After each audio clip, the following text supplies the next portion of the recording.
I'm sitting here with just this horrible realization. I've been divorced for 3 years, and in that 3 years, I have spent most of my days figuring out how I can become physically, mentally, financially, spiritually healthy enough to be able to afford and take care of a child.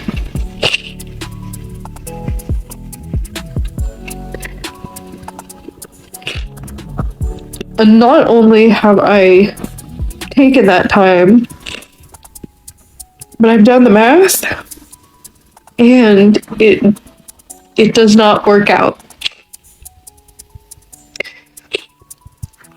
I am not young enough, or fertile enough, or financially stable enough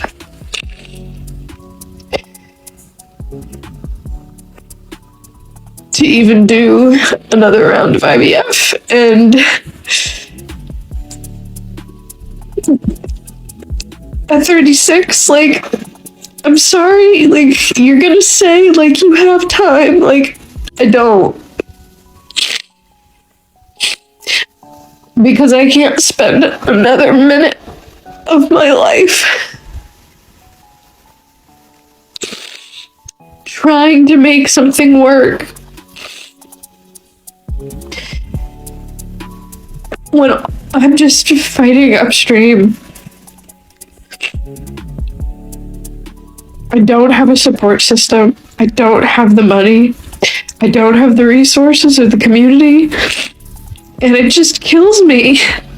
It kills me that I had embryos with my ex-husband that were viable, and they're just gone now.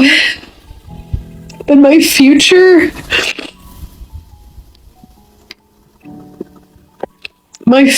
with those children and my life as a mother is just, it's gone. And it's not just that it's gone, it's the fact that it was decided for me by so many other people and factors.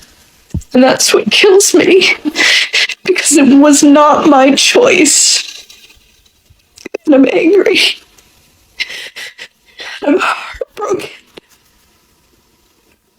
The fertility clock is not a conspiracy. It's calculus. This realization that you are 36, financially strapped, and biologically racing against a deadline you were sure wouldn't apply to you is horrifying, but it was not decided for you. This was the inevitable consequence of a series of choices that prioritize the possibility of finding a better life over the certainty of planning your own. The core entitlement here is the belief that time, fertility, and financial stability are renewable resources that would simply materialize when the right man showed up. Spoiler alert, life doesn't offer free extensions on the biological clock. To claim that viable embryos with your ex-husband were decided for you by so many other people and factors is the ultimate act of outsourcing responsibility. Who chose the ex-husband who was clearly not aligned with your long-term goals? Who chose to put all future family planning on the back burner during your peak fertile years? Who chose to wait until the emotional and financial costs of fertility treatments became catastrophic before doing the math? The clock was ticking, and you spent 2 decades hitting the snooze button, blaming the volume. Now, the alarm is deafening, and you're angry at the alarm clock manufacturer. The heartbreak over the gone embryos is genuine, but the anger belongs only to the person who controlled the timeline. The market, the community, the resources. These are just excuses. Millions of single mothers, single women, and couples plan and execute complex fertility journeys. They do it by facing the math, not fighting the clock. They prioritize resources, not resentment. This moment of clarity, where you realize you are fighting upstream and lack the support system, is the price you pay for believing you had an infinite runway. You didn't waste the last 3 years. You wasted the last 15. The truth is, your future wasn't stolen. It was deferred past the point of no return by your own delay tactics. When you treat time as disposable, eventually time returns the favor. If you're already nodding and feeling seen, Smash that like button because you know accountability is the most magnetic trait a person can have. And if you want more common sense clarity delivered with zero sugarcoating, make sure you subscribe and hit the notification bell. Now back to the hard truths. I think I'm a catch. Like, I'm successful in my career. I can hold my own. I'm financially independent. I have a great family. I have a good personality. I'm attractive. I had all this confidence. So I was like, why the fuck am I getting rejected? And what I realized through therapy and some of the people that I had spoken to was that I was just too much in my masculine energy. Naturally, I just have more masculine energy just based on how I was raised. I only have brothers. I had a lot of male energy around me growing up. I run 2 businesses, so every day I'm in that leadership mind. I'm in that, like, not harsh mindset, but very like masculine. So like, leading, very driven, very ambitious, all that type of stuff. And what was happening was I was bringing that masculine energy into my dating world and into, I guess, relationships, and it was coming off to men.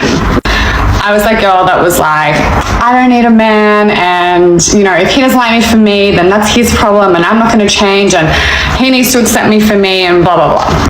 And there was something that my ex had said to me when we were breaking up that really, really stuck with me. And it was, you're too independent. And I was always like, what the fuck do you mean? Like, isn't that a good thing? Like, don't you want to be with a girl who is not, depending on you financially or depending on you for everything? And isn't it attractive that you're with someone who can like hold their own? But what I realized is that men want to be with a woman who they feel they're needed by. So that doesn't necessarily mean financially or anything like that, but like they want to be with someone where they're the leader in the relationship, they're making the decisions, they're caring for someone because that's just naturally in them. So for me, I had to rewire my brain of thinking that just because I was letting a man care for me and that I was going to be more feminine, that wasn't weak or that I wasn't still independent. This is the great self-awareness trap of the modern successful woman. Realizing your I don't need a man energy is repelling the men you want, but then rationalizing the necessary correction as a form of weakness. You've correctly identified that constantly operating in a leadership-driven, I run 2 businesses mindset creates a dating dynamic where men don't feel needed. You've successfully achieved financial independence, but you've accidentally achieved relational redundancy. You were told for years that being too independent isn't a bad thing. And guess what? It's not a bad thing for your career, but relationships don't run on quarterly reports. They run on roles, interdependence, and emotional space. When you bring your CEO energy into dating, you're not looking for a partner. You're looking for a board member, and you're interviewing him to be the subservient VP of administration. The masculine energy you deploy isn't about being capable. It's about being impenetrable. It's a shield that screams, I am the solution to every problem, including the ones you thought you were supposed to solve. The irony is that you want a highly masculine, powerful man, but your behavior dictates that you require a highly submissive man who is comfortable being sidelined. A true leader in his own life doesn't want to date a competing CEO who constantly challenges his decisions. He wants a feminine counterpart who creates a space where he can finally put down his shield, feel trusted, and be valued for his innate desire to provide and protect. When your ex-husband said, you're too independent, he wasn't saying, please be poor. He was saying, I have nothing unique to offer you because you preemptively handled everything and left no room for my effort. You successfully made yourself indispensable to your businesses, but you made yourself irrelevant to a potential partner. The feminine energy you struggle to adopt isn't weakness, it's receptivity. It's the ability to let go of control long enough to allow someone to care for you without viewing their effort as a threat to your self-worth. It's better than nothing? No. It's the fundamental ingredient for a balanced relationship you keep trying to substitute with ambition. Is better than nothing. Are men unattracted to independent women? I was talking to my guy friend the other day. We're talking about just like independent women. I was telling him how one of my girlfriends, she's super independent. She does X, Y, and Z by herself. She's like such a bad bitch. And she doesn't need really anyone to count on. And he goes, let me guess. I bet you she is single. To that, I'm like, why? He's like, well, historically, men have always been, the caregiver. Like, they usually have always been that breadwinner, right? Type sort of personality. And he goes, so that's why when women are too independent, they're too masculine, and men find them unattractive.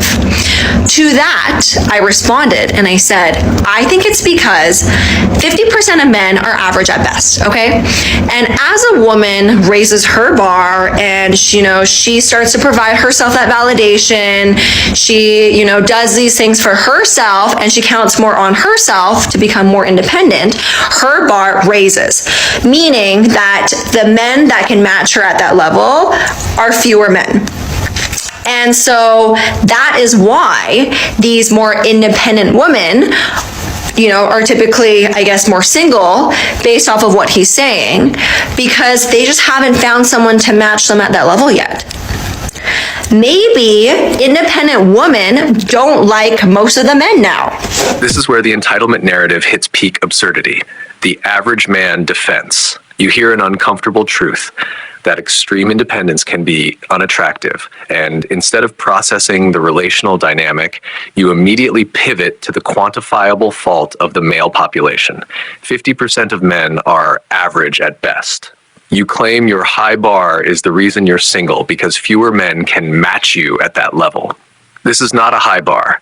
This is a transactional spreadsheet dressed up as self-respect. Let's break the math down with brutal honesty. When you say you've raised your bar because you're independent and financially solvent, you've raised the baseline for financial parity. But here's what you fail to factor into the equation. Every dollar you earn reduces the weight a man's dollar carries. If you make $150 and demand a man who also makes $150 to match your level, you've just halved the available male dating pool, not because they are inherently unworthy, but because you've prioritized matching cash over complementary values. The men who hit that high financial tier are often just as driven, just as busy, and just as selective, and they are not looking for a woman who views half the male population as average at best. Your bar isn't high. It's narrow. It's focused exclusively on eliminating men who don't financially match your level of self-sufficiency, completely ignoring the men who could offer emotional stability, relational availability, incredible co-parenting skills, or genuine partnership energy. You are demanding a man who has sacrificed everything to achieve a high financial status and then offering him what? More money? He already has that. He needs a woman who makes life better, not just more expensive. You are confusing a relationship with a merger. Independent women are not single because men can't match their hustle. They are single because they confuse their financial success with their relational value. They forget that the ability to cook a simple meal, organize a home, provide emotional safety, or simply be still and be supported can be just as valuable as the stock portfolio. You can be a bad bitch who doesn't need anyone, but you cannot then turn around and be confused when no one queues up to be the man you don't need. The only person keeping you single is the one holding the spreadsheet.